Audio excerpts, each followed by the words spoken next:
غادي نحضروا فطائر شنيك بلا زبده وبلا توراق. غادي نحتاج كاس ونص ديال الحليب، ضفت ليهم جوج ديال المعالق ديال السكر سنيده ومعلقه ديال النشا وساشي ديال الفاني. حطيتهم فوق من النار حتى بداو كيغليو. نسيت واحد الصفر ديال البيضه ومن بعد ضفتو وعاود رديتهم فوق من النار. فرغتهم في واحد الزلافه، غطيتهم بالبلاستيك الغذائي وخليتهم كيبردوا.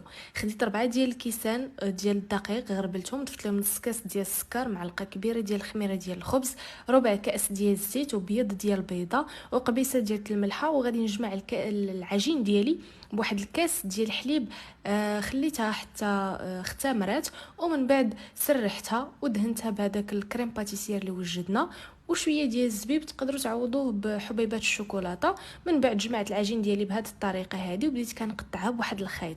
غادي نحاول انني نبسطها وخليتها حتى خمرات. دهنتها بالصفر ديال البيض ودخلتها للفران، النار من الفوق ومن التحت على 180 درجه، وتتقدموه بالصحه والراحه.